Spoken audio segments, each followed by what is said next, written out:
ओम नमोर्यंताणं नमो सिद्धाणं नमो आर्याणं नमो वज्जायाणं नमो लोहे सव्वसाहुणं। मंगलम भगवान वीरो मंगलम गौतम गणी मंगलम कुंद कुंदार्यो जैन धर्मोस्तु मंगलम। ओंकार बिंदु संयुक्तम नित्यं जायन्ति योगिनः कामदं मोक्षदं चैव ओंकाराय नमो नमः। अहोपकार जिनवर्नो कुंदनो ध्वनि दिव्यनो जीन कुंद ध्वनि आप्या अहो आ गुरु कहाननो तुझ ज्ञान ध्यान नो रंग अमया दर्श रहो ओ शिव पद तक तुझ संग माता हाथ ग्रहो।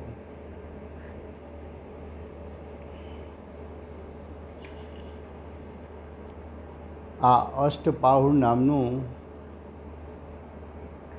अध्यात्मशास्त्र है। भगवत कुंकुंदाचार्य देव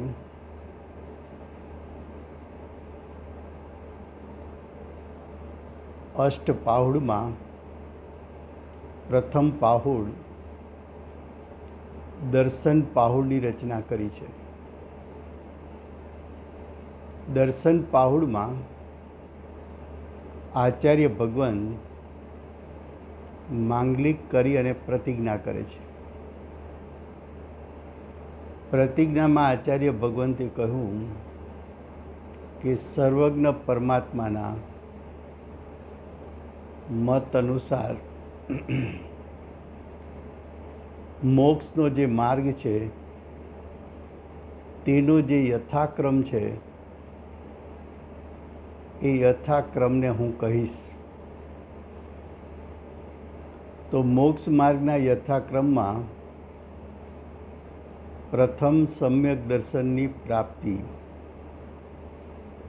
तो आचार्य भगवंते प्रथम अधिकार दर्शन पाहुड़ एटले सम्यक दर्शननो अधिकार मूक्यो छे। सम्यक दर्शन कोने कहेवाय? सम्यक दर्शनનું स्वरूप શું છે? सम्यक दर्शनના ભેદો શું છે? सम्यक दर्शनનો મહિમા શું છે? એ વાત આચાર્ય ભગવંત વિવિધ પ્રકારથી આ પાઉડમાં દર્શાવે છે। હવે કે છે सम्यक દર્શનનો મહિમા કરતા જેવો दर्शन भ्रष्ट है तेमने लज्जादीकथी पण पगे लागे छे तेवो पण एमना जेवा ज छे। शुं कहे छे?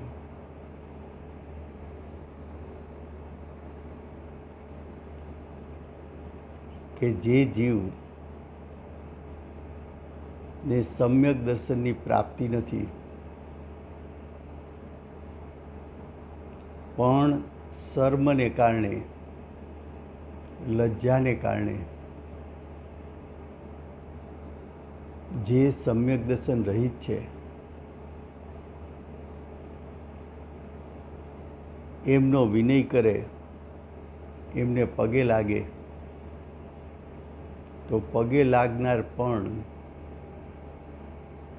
सम्यक दर्शन थी भ्रष्ट है।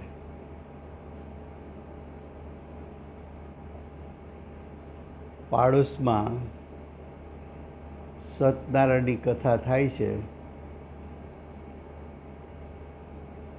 अने आपणने आमंत्रण आप्युं छे તો પડોશી છે એટલે આપણે જવું પડે. આમ તો આમ પહેલેથી નથી જતા, છેલ્લી 15 મિનિટ અડધો કલાક બાકી હોય ત્યારે જઈએ. બાજુવાળાને એમ થાય કે આપણે આવી ગયા. તો કે આવી શરમ રાખીને તું બાજુમાં જઈશ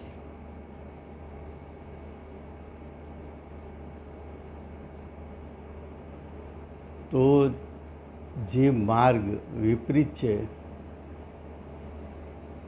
એ માર્ગમાં કરવું, કરાવવું, અનુમોદવું એ તો મિથ્યાત્વનું પોષણ છે. અને મિથ્યાત્વ એ સમ્યક દર્શનનું ઘાતક છે. જે આવા મતને માને છે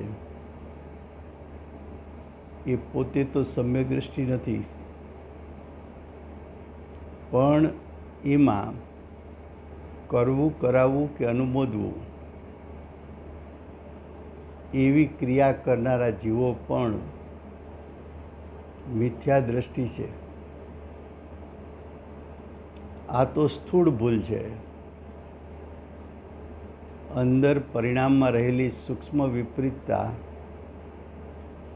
એની વાત તો હજી દૂર છે.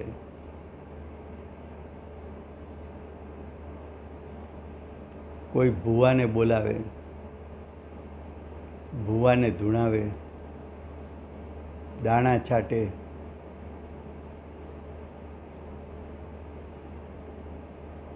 ત્યાં જઈને પોતાના ભવિષ્ય વિશે પૂછે, બાળકોના ભવિષ્ય વિશે પૂછે.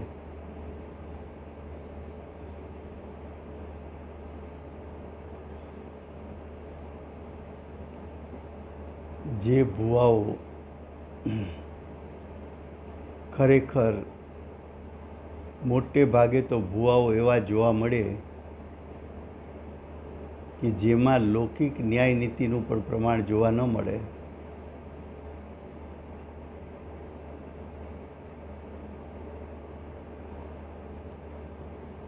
એ ખોટું ધૂણીને પોતાની આજીવિકા માટે ધૂણતો હોય, જે પોતાનું પણ હિત કરી શકતો ન હોય એ ધૂણીને અન્યનું હિત તો શું કરાવી શકે?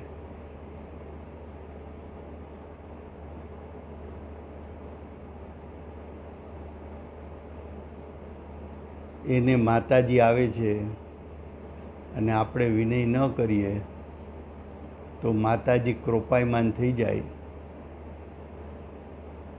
તો કે જેને તું માતાજી કહેશ, જેને તું ભગવાન માનસ, એનું સ્વરૂપ પણ જો ક્રોધયુક્ત હોય, એને પણ તારું વિનય એટલે તારા માનની અપેક્ષા હોય, તો માન પોતે કસાય છે. કોપાયમાન થાય તો ક્રોધ છે, ક્રોધ તો કસાય છે. જે કસાયુક્ત છે એને તું ભગવાન માને, એ તો તારા પરિણામની વિપરીતતા છે.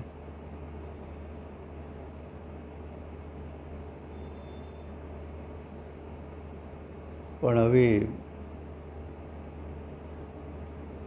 દીકરી આપી છે અને વેવાઈને ત્યાં નિવેદ છે અને એને નિવેદ બીજાને ખવડાવી શકાય છે. આપણે નિવેદ સમજી ન ખાવું, આપણે જમવા ગયા છીએ એમ સમજવું, આવા ખોટા કુતર્ક કાઢીને પણ તું કુદેવ, કુગુરુ, કુધર્મ એનું પોષણ કરીને, ગ્રહિત મિથ્યાત્વને દ્રઢ કરીને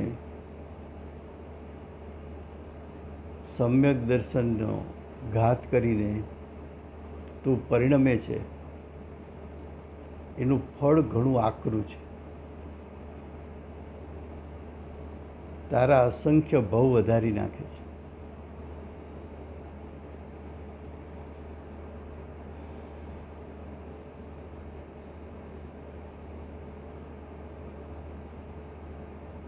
કુળદેવી જે કુળમાં જન્મ્યા છીએ એની રૂઢિગતતા એટલે કે સત્ય અસત્યનો વિચાર કર્યા વગર ધર્મના સ્વરૂપને સ્વીકારીને વિપરીતતાનું પોષણ કરીને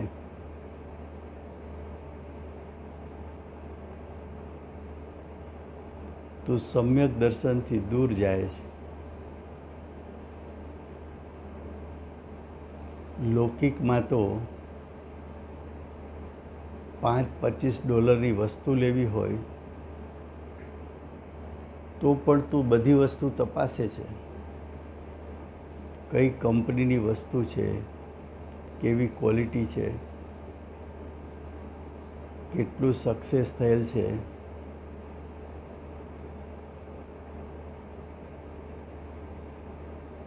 અંદરમાં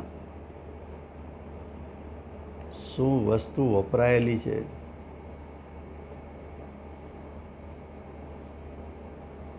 ભાવ તો વ્યાજબી છે કે નહીં,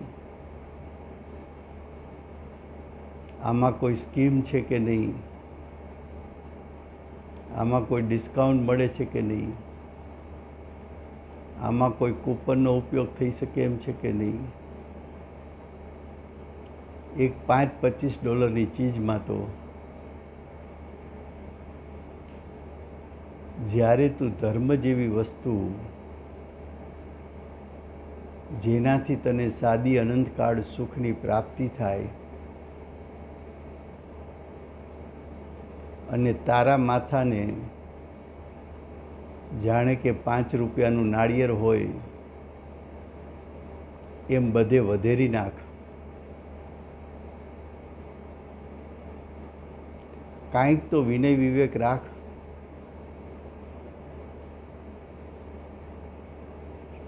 એ પરિણામનું ફળ શું? એ પરિણામ તને નીચી ગતિએ લઈ જશે. તો જુઓ ગાથા 13 એમના શબ્દો છે.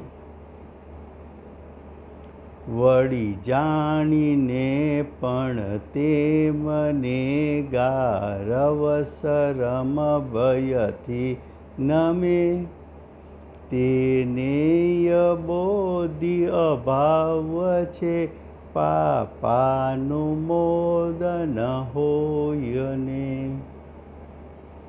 હવેનો અર્થ, જે પુરુષ, જે આત્મા દર્શન સહિત છે એટલે કે સમ્યક દર્શન સહિત છે, તે પણ જે દર્શન ભ્રષ્ટ છે એટલે કે જેમને સમ્યક દર્શન નથી તેમને મિથ્યા દ્રષ્ટિ છે તેમ જાણીને પણ તેમના પગે પડે છે.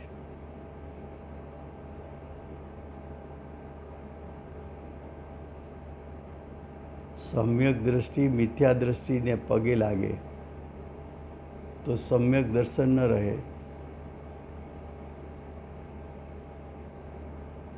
સાચા દેવગુરુ શાસ્ત્રને માનતો હોય, ભલે સમ્યક દર્શન ન હોય, પણ સાચા દેવશાસ્ત્ર ગુરુના પરિચયમાં એવો હોય.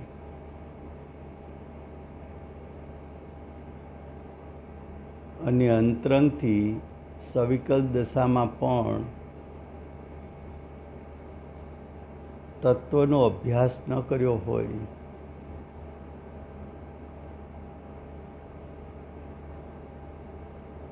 એવો જીવ મિથ્યા દ્રષ્ટિને પગે લાગે. શા માટે પગે લાગે છે? લજ્જાથી. માનો કે કોઈ સમ્યક દ્રષ્ટિ હોય, રાજાના નવરત્નમાં એક રત્ન તરીકે એનું માન સન્માન હોય. હવે રાજા પોતાની કુળદેવીને દર્શન કરવા જાય, એનો રસાલો સાથે હોય, નવરત્નોની સાથે નીકળ્યા હોય. હવે રાજા એના દેવીને પગે લાગે અને આપણે જો પગે ન લાગીએ તો રાજા ક્યાંક દેહાંત દંડની સજા આપી દે,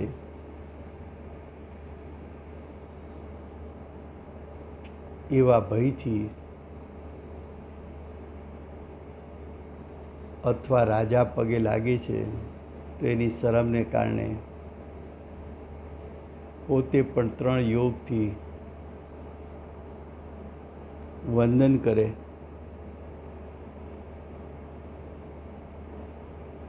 કે કોઈ અભિમાનને કારણે વંદન કરે, અથવા કોઈ પ્રકારનો વિનય વ્યક્ત કરે કુદેવ પાસે, કુગુરુ પાસે, કુધર્મ પાસે, કુળદેવી પાસે.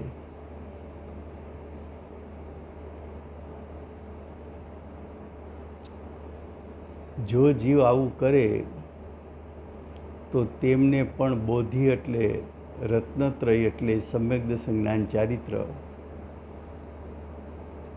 એની પ્રાપ્તિ થતી નથી.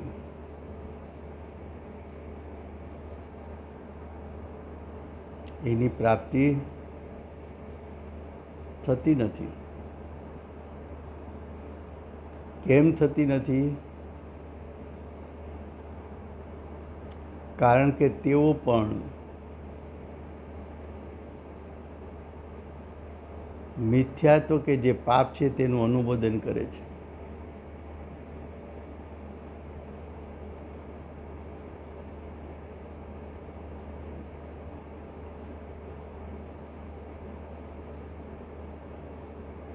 જે ધર્મનો સ્થાન નથી, જે ધર્મની પ્રાપ્તિનું નિમિત્ત નથી, ઉલટાનું જે મિથ્યાત્વને પોષણ કરનારું છે એનો વિનય કરવો, એમનો વિનય કરવો,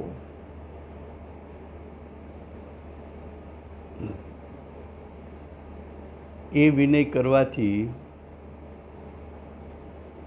જીવ એ પરિણામથી સમ્યક દર્શનનો ઘાત કરે છે, મિથ્યા દ્રષ્ટિ થાય છે. પૂજ્ય ગુરુદેવે સ્થાનક છોડ્યું, ફરી પાછા ક્યારેય એ સ્થાનકમાં જઈને કોઈ પ્રકારનો ઉપદેશ ના આપ્યો.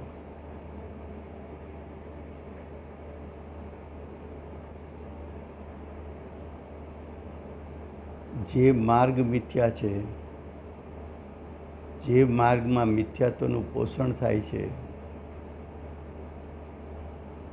જે પરિણામથી સમ્યક દર્શનનો ઘાત થાય છે, જે પરિણામ દુઃખદાયક છે, જે પરિણામથી અસંખ્ય ભવો વધી જાય છે,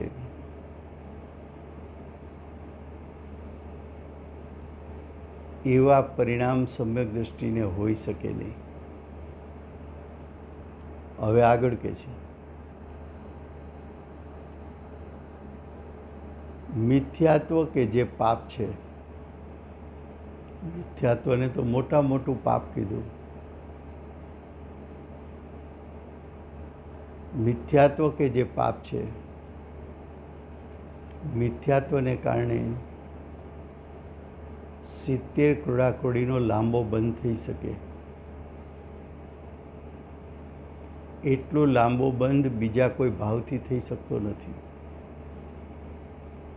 મિથ્યાત્વ પછી છે અનંતાનુબંધી કસાય, પણ એની મર્યાદા 40 ક્રોડાક્રોડી સાગરની છે. જ્યારે મિથ્યાત્વ 70 ક્રોડાક્રોડી સાગર એવો લાંબો બંધ કરી શકે. તો મિથ્યાત્વ સૌથી મોટું પાપ છે. તો કે આવા મિથ્યાત્વને ઉત્પન્ન કરનારા પ્રસંગો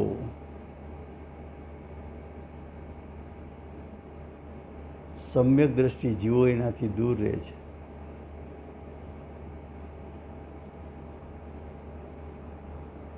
અને જો આવા પાપમાં અનુમોદન કરવું કરાવવું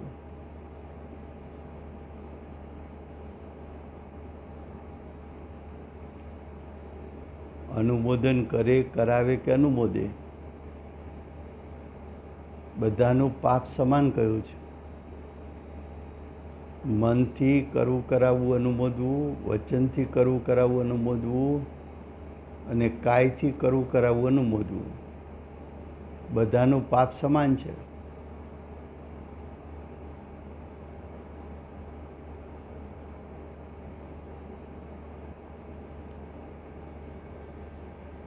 રાજાના રસાલા સાથે 100, 200, 500, 1000 માણસ હોય અને રાજા કુળદેવીને મન વચન કાયાથી દંડવત પ્રણામ કરે અને એની સાથે રહેલા પ્રજાજનો અને એની સાથે રહેલા સભાના રત્નો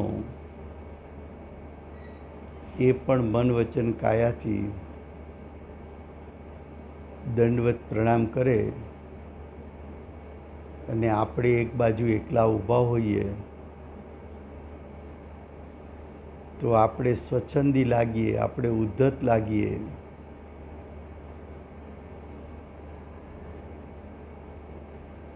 એમ વિચારીને પણ જે વંદન કરે એ મિથ્યા દ્રષ્ટિ છે. મોક્ષ માર્ગ પ્રકાશકના રચયિતા ટોડરમલજી સમ્યક દ્રષ્ટિ, ફાટ ફાટ સમ્યક દર્શનની સાથે જ્ઞાનનો ક્ષયોપસમ. રાજાના 9 રત્નમાંનું એક રત્ન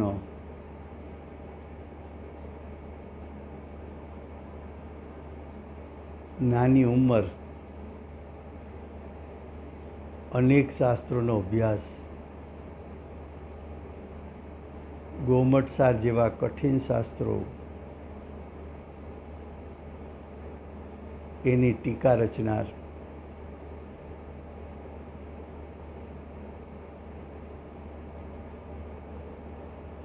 વાદ વિવાદમાં અન્ય મતીઓ એને જીતી ન શકે એવા અન્ય મતીઓએ તેજો દ્વેષથી રાજાની કાન ભંભેરણી કરી. રાજાએ દેહાંત દંડની સજા આપી.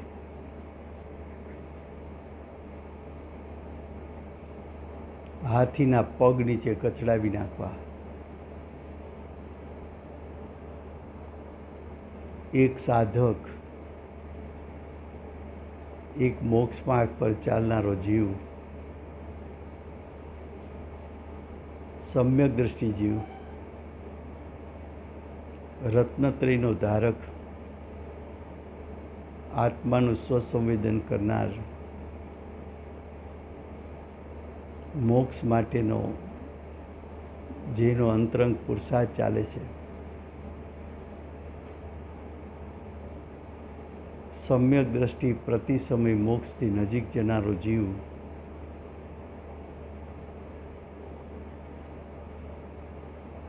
એને દેહાંતદંડની સજા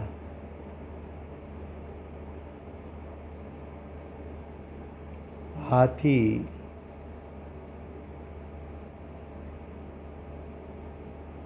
ટોડરમલજીના શરીર ઉપર પગ ન મૂકે, હાથી ઉપર બેઠેલો માવજત જે હાથીને હંકારનારો હોય, એના હાથમાં એક અંકુશ હોય ધારદાર,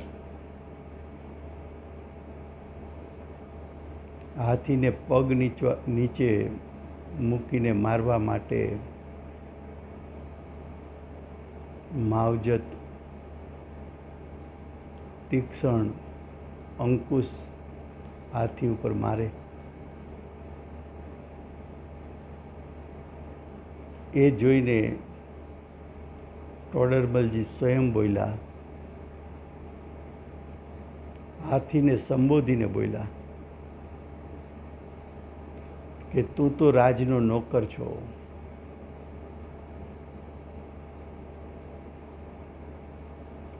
રાજાએ તને જે હુકમ કર્યો એનું પાલન કરવું તારી ફરજ છે.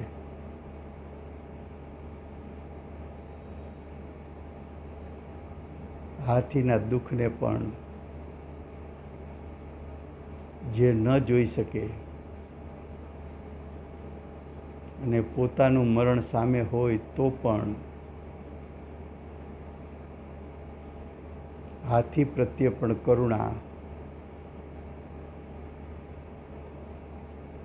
માવજત પ્રત્યે પણ કરુણા, સજા દેનાર દંડક રાજા એના પ્રત્યે પણ કરુણા, પણ સમ્યક દ્રષ્ટિનું માથું કુદેવ પાસે ન નમે, મરણ સ્વીકારી લીધું. હાથીએ પગ મૂક્યો, દેહને આત્મા ભીન થઈ ગયા, દેહ પરિવર્તન થઈ ગયું. જે મનુષ્ય બહુ મુનિપણું લેવા માટે અને મુનિપણું મોક્ષની પ્રાપ્તિ માટે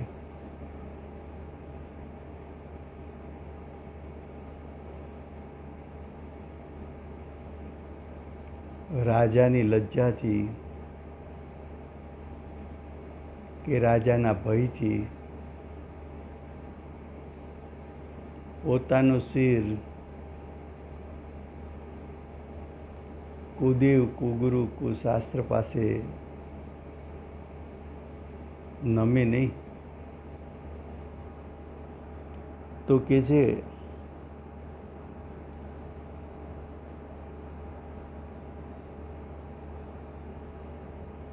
ભયની વાત કરે છે.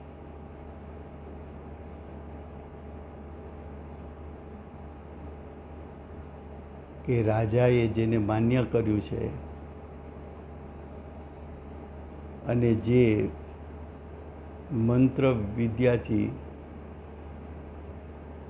સામર્થવાળા છે, અજ્ઞાનીઓ પણ મંત્ર વિદ્યા દ્વારા દેવોને પ્રસન્ન કરે.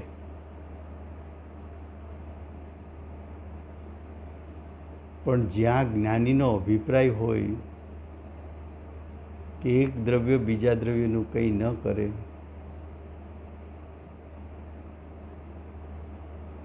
એ મંત્ર વિદ્યાથી મુગ્ધ થતા નથી. મંત્ર વિદ્યાઓથી પોતાના અભિપ્રાયને પલટી નાખતા નથી. મંત્ર વિદ્યાને જોઈને પોતે પોતાના શ્રદ્ધાનમાં, પોતાની પ્રતીતિમાં વિચલિત થતા નથી.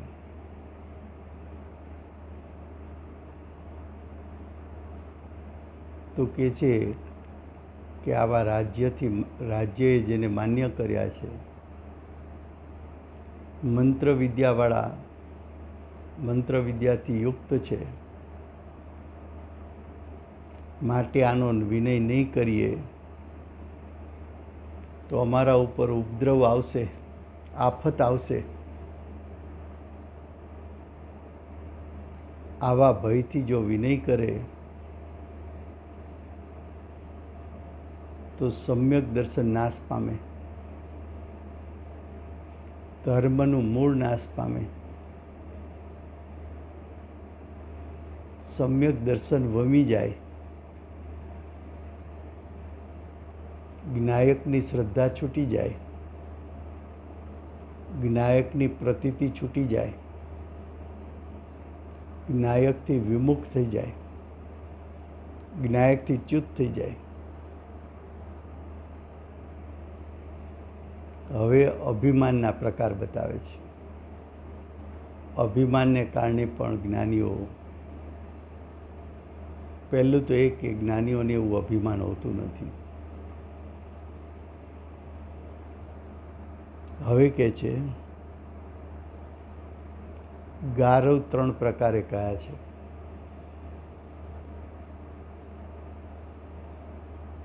રસ ગારવ.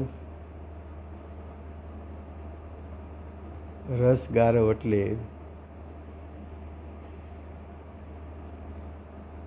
મિષ્ટ ભોજન એનો ગ્રદ્ધિ ભાવ, અને મિષ્ટ ભોજનનો જેને ગ્રદ્ધિ ભાવ છે એ જીવો પ્રમાદી છે. પછી કે છે રુદ્ધિ ગારવ.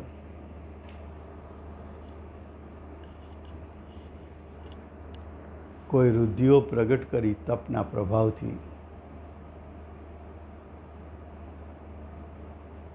અને રુદ્ધિનું અભિમાન હોય,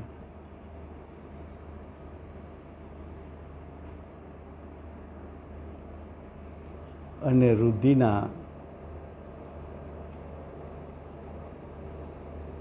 રુદ્ધિની પ્રાપ્તિથી અભિમાનને કારણે સ્વચ્છંદી થાય, પ્રમાદી થાય.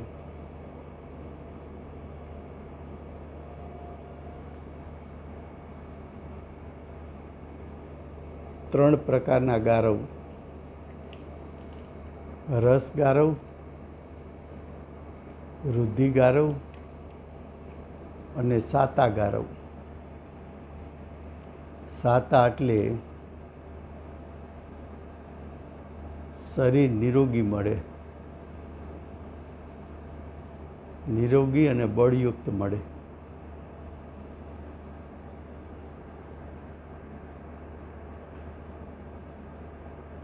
મિષ્ટ ભોજન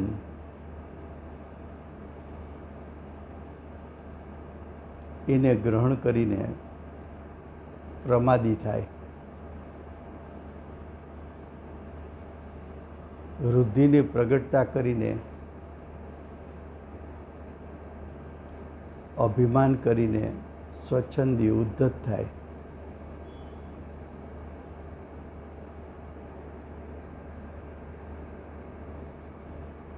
શરીર નિરોગી મળતા એનું પણ અભિમાન કરે.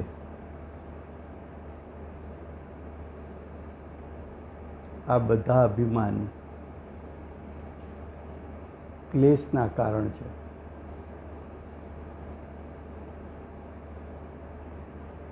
એનાથી કસાઈ ઉત્પન્ન થાય છે. સ્વચ્છંદીપણું કે અભિમાનપણું એ બધા માન કસાઈના પ્રકારો છે. અમે બીજાથી કંઈક અધિક છીએ,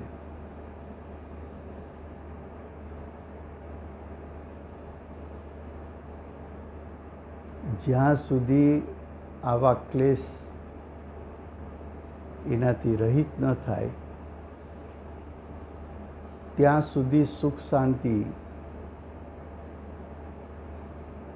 એનું વેદન થતું નથી. કસાઈ ભાવ છે વિતરાગતાનો ઘાતક છે.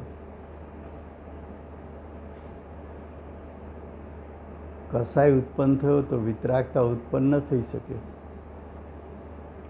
એક મ્યાનમાં બે તલવાર ન રહી શકે. કસાય વિતરાગતાને ઉત્પન્ન થવા દેતું નથી. વિતરાગતા પ્રાપ્ત કરી હોય ને કસાય ફરી પાછો ઉત્પન્ન થાય તો વિતરાગતાનો નાશ કરે.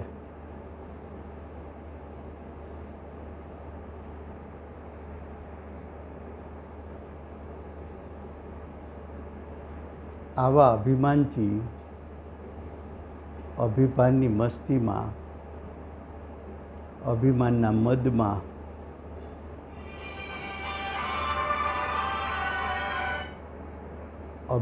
મદમાં ભલું કે બુરું, હિત અહિત એનો વિચાર કરી ન શકે એવો જીવ, જો આવા પરિણામ ઉત્પન્ન થયા તો એવો જીવ સમ્યક દ્રષ્ટિ હોય તો સમ્યક દર્શન ભ્રષ્ટ થાય.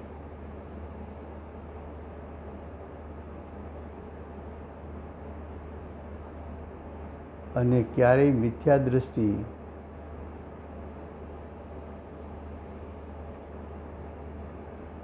કોઈ વૃદ્ધિનો ધારક હોય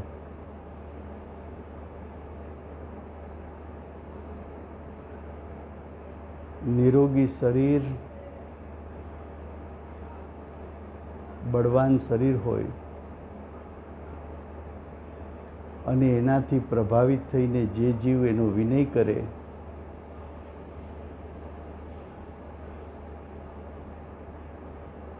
એ વિનય કરનારો પણ સમ્યક દર્શનથી ભ્રષ્ટ રહે છે. જુઓ, બતાવો છે મહિમા સમ્યક દર્શનનો, પણ નાસ્તિથી બતાવે છે. કેમ કે આવું બધું અજ્ઞાન દશામાં વિશ્વમાં જોવા મળે છે. આ બધું જોવા મળે છે.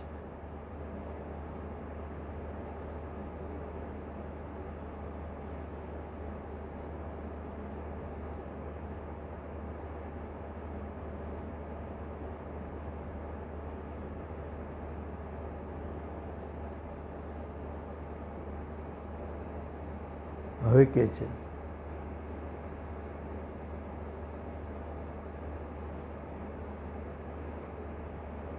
આવા જીવોનો વિનય થતા એ તો મિથ્યાત્વનું અનુમોદન છે. એ અનુમોદનને ભલું જાણે તો પોતે પણ મિથ્યા દૃષ્ટિ થયો અને પોતાની દશામાં મિથ્યાત્વ ઉત્પન્ન થતા તેને બોધિની પ્રાપ્તિ થતી નથી, રત્નત્રયની પ્રાપ્તિ થતી નથી. એને રત્નત્રય ધારક કેમ કહેવા?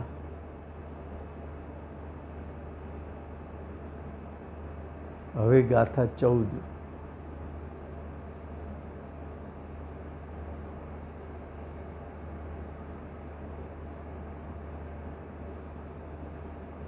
હવે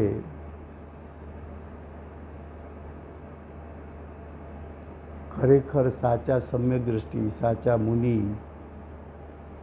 સાચા સાધક કેવા હોય? પેલા નાસ્તિથી વાત કરી.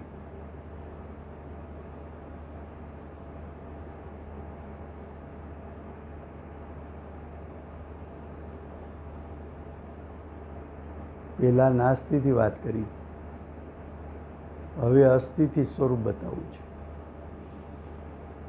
જો ગાથા 14 એમના શબ્દો છે. જ્યાં જ્ઞાનને સંયમ ત્રિયોગે ઉભય પરિગ્રહ ત્યાગ છે, જે શુદ્ધ સ્થિતિ ભોજન કરે દર્શન તદાશ્રિત હોય છે.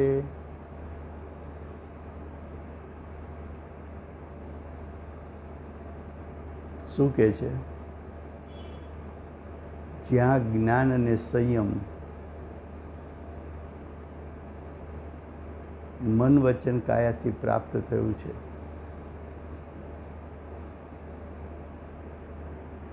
ઉભય પરિગ્રહ એટલે અંતરંગ અને બાહ્ય પરિગ્રહ,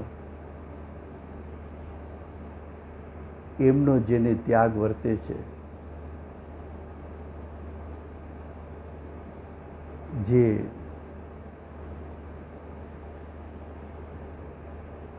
શુદ્ધ આહારદાનને ગ્રહે છે,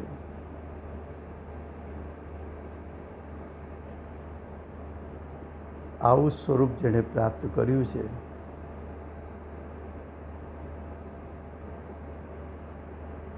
એનું કારણ સમ્યક દર્શન છે.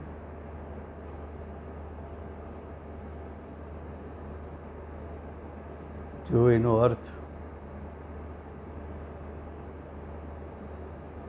અર્થ કરતા પહેલા એની ભૂમિકા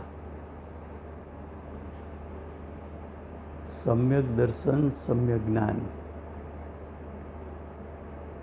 સંયમ કહેતા સમ્યક ચારિત્ર. તો સમ્યક દર્શન, સમ્યક જ્ઞાન યુક્ત સંયમ એટલે 13 પ્રકારનું ચારિત્ર. 13 પ્રકારનું ચારિત્ર એટલે 5 મહાવ્રત, 5 સમિતિ અને 3 ગુપ્તી. મિનિમમ 13 પ્રકારનું ચારિત્ર દરેક સાધુને હોય છે. સાધુમાં પણ પ્રકાર છે. એ પ્રકારો એની વિશેષતાઓથી હોય છે. વિશેષતાઓ એટલે દાખલા તરીકે શાસ્ત્રમાં એવો પાઠ આવે છે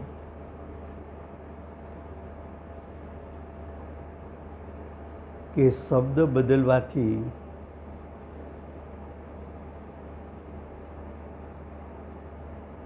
એ શબ્દનો ભાવ પણ બદલાય છે.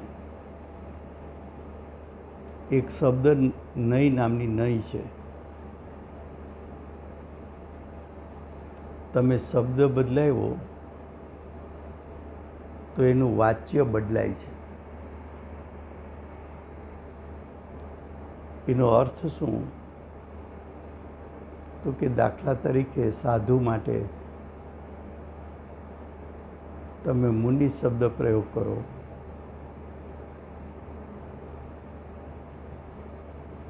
તમે એના માટે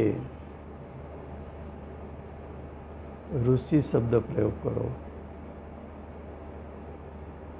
તમે એના માટે યોગી શબ્દ પ્રયોગ કરો, તમે એના માટે યતિ શબ્દ પ્રયોગ કરો, તમે એના માટે સાધુ શબ્દ પ્રયોગ કરો, તો 5 શબ્દ પ્રયોગ કર્યા. એ 5 શબ્દનો સમાન અર્થ શું? તો કે આ 5ને 13 પ્રકારનું ચારિત્ર હોય જ. એ અપેક્ષા એ 5 સમાન. 5ને મુનિપણું હોય જ. 5ને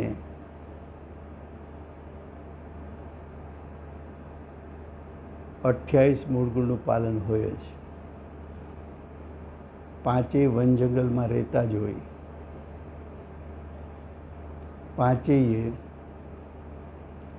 અંતરંગ પરિગ્રહમાં મિથ્યાત્વ, 3 કસાય એનો ત્યાગ કર્યો છે.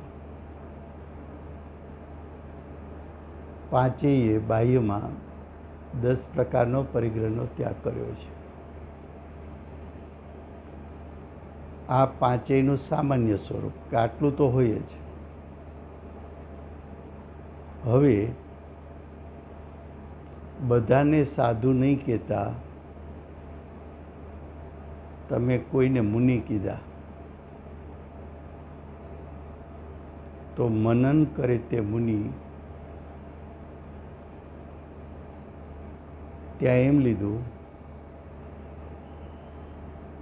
કે સમ્યક મતિ શ્રુત જ્ઞાન તો પાંચેય પ્રકારના જીવોને છે, પણ તપ અને ધ્યાનથી અવધિ જ્ઞાન અને મનોપર્ય જ્ઞાન પ્રગટે છે.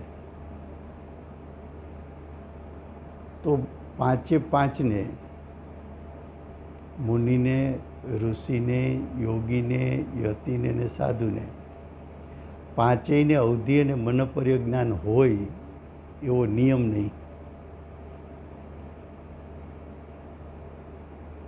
તો જ્યારે મુનિ શબ્દ પ્રયોગ થાય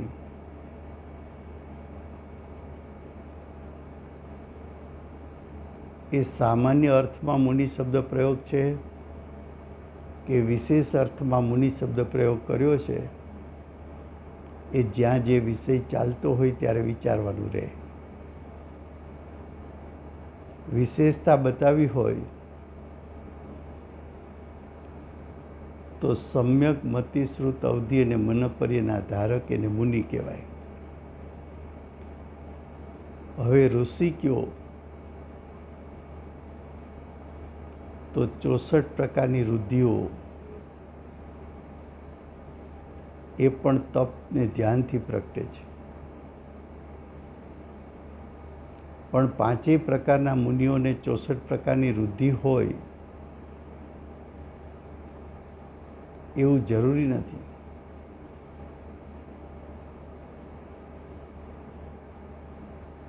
ઋષિ કયો તો વૃદ્ધિની પ્રગટતા થઈ છે એની વિશેષતા છે.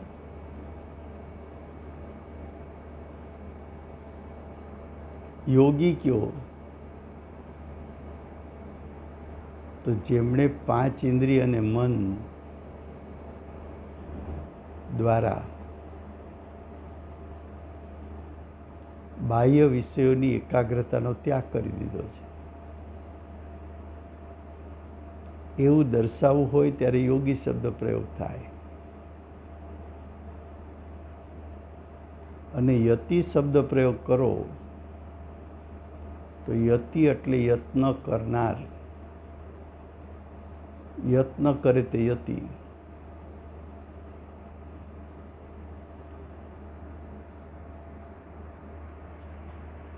તો આમ મુનિઓનું જુદું સ્વરૂપ પણ બતાવી શકાય છે. એક બીજા સ્વાધ્યાયનો સમય થઈ ગયો છે, તો આપણો સમય અહીંયા પૂરો થયો છે. બોલીએ શ્રી